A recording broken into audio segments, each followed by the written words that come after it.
દક્ષ પ્રજાપતિએ ચંદ્રની સાથે એની 27 છોકરીને પરણાવી, 27 છોકરીના વિવાહ કર્યા. ચંદ્રને એને વાત કરી બધી તને બધા સાથે વ્યવહાર કરવો પડશે, કોઈ વાંધો નહીં એમ કરીને 27 છોકરીને એને લગ્ન કરાવ્યા ચંદ્ર ભગવાનને.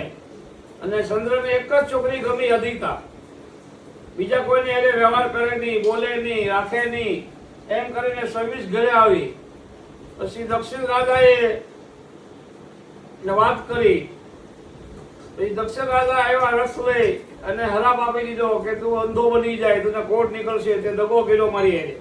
એમ કરીને ધીમે ધીમે એનું શરીર કાળું કરવા માંડ્યું, કોટ નીકળવા માંડ્યો. હાવ સૂર્યનો પ્રકાશ હાવ પૂરો થઈ ગયો. દેવો દાનવો બધા મૂંઝાઈ ગયા.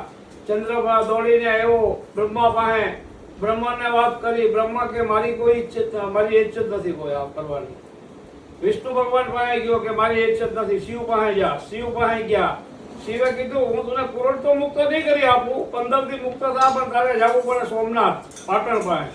સોમનાથ જઈને અહીંયા બેસ ને તપ કર, પછી હું તને પ્રસન્ન થાવ, મારી ઈચ્છા હોય તો તું મુક્ત થઈ છે. પછી ત્યાં ગયા ચંદ્ર ભગવાન સોમનાથ.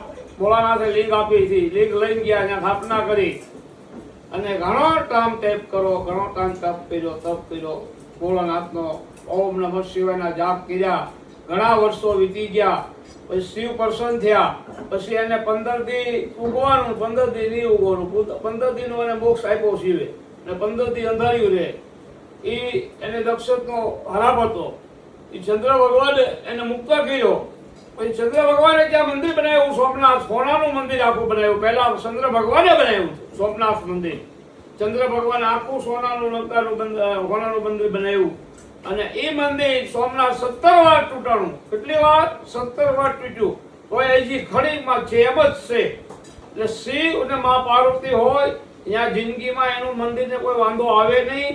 રાક્ષસો પેદા થાય તો ભગવાન સામે જાગી જ જાય છે. ભગવાન છે તો દુનિયા છે, ભગવાન નથી, શિવ ને મા પાર્વતી નથી તો દુનિયા છે જ નહીં. સમજી લેજો. દેવો કોટી દેવો છે, સમજી લેજો. પણ શિવ ને મા પાર્વતી નીચે ને ગણપતિ કાર્તક એની બધા નીચે શિવ છે. શિવ જે છે ને એ બધા દેવોની નીચે છે. એનો છોકરો એની નીચે છે, સમજી લેજો. હંમેશ માટે કહેતો આવું છે ને કહું છું. આજે આ કૃષ્ણ ભગવાનની તમને હું કથા આપી રહ્યો છું. કૃષ્ણ ભગવાને બધા ઋષિઓને બોલાવેલા ગોકુળની અંદર. બધા ઋષિઓ આવ્યા અને જ્ઞાન આપતા હતા. અને રાધા રાધા રાધા જ બોલે, રાધાને જ ભાળે કૃષ્ણ ભગવાન. એક સભા પૂરી થઈ એટલે ઋષિનો મગજ ગયો, રાધા કોણ છે? તમે રાધા રાધા કરો છો, જાઓ રાધા હું કોઈ દેવી છે, કોઈ રાણી છે? પછી કૃષ્ણનો મગજ ગયો હોય. કૃષ્ણ ભગવાન આકાશની અંદર અર્ધે વિરાટ રૂપ લઈ લીધું અને બધા ઋષિઓને બતાવ્યું કે જો હું કોણ છું, રાધા કોણ છે જો. એમ કરીને ઋષિ પગમાં પડી ગયા. ગોકુળ આખું પીવા માંડ્યું. ભગવાન તમારું તેજ પાછું લઈ લો. ઋષિ કે મારી ભૂલ થઈ ગઈ, હવે હું રાધાના માટે આવું કોઈ દી નહીં બોલું. રાધાને ભીતરનો પ્રેમ હતો કૃષ્ણ ભગવાન સાથે, નાનપણથી પ્રેમ હતો, લગ્ન હતી એને ભગવાનની સાથે. એને કોઈ વાસનાનો પ્રેમ નતો અળબકતો. રાધા અને કૃષ્ણ લાઈફ તક ભેગા છે. અને ભેગા નથી શા માટે? કે એને શ્રાપ હતો. સમજી લેજો, શ્રાપ ભગવાનને બી ભોગવવો પડ્યો હતો. તો આપણે તો કાળા માથાના માનવી છીએ. એટલે દ્રષ્ટિ શ્રાપ કોઈના લાગી જાય. સતી કોઈ હરાપ આપે નહીં. અને સતી હરાપ આપે પછી ત્યાં જળામૂળ નીકળી જાય. એ બી સમજી લેજો. અણભક્તો બને ત્યાં સુધી સતી કોઈને હરાપ આપતા જ નથી.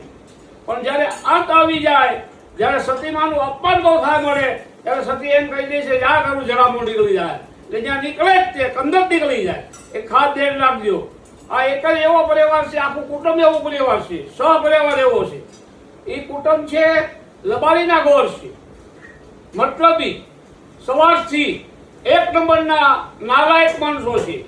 હું રોજના આખા ઘરને 5-5 હજાર રૂપિયા આપતો.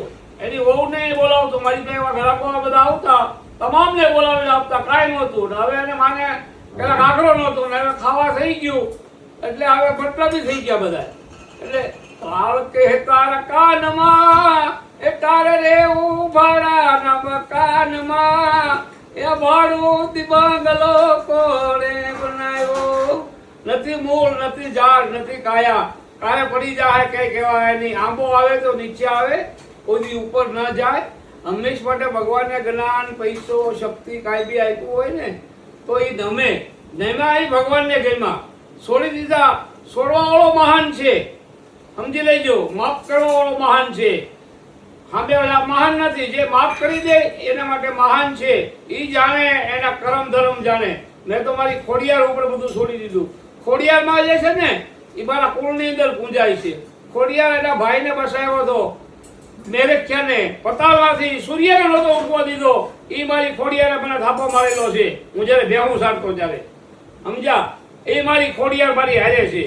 કદાચ મારી પાસે આખી દુનિયા હવે સામે, મારી સામે હજારો આવી જાય તો હું કોઈના બાપથી લીધો નથી. સમજી લીધું? સત્ય માટે. ખોટું કર્યું હોય તો મારે ભોગવવું પડે. કરમ હંમેશા માટે બધા લાગુ પડે છે.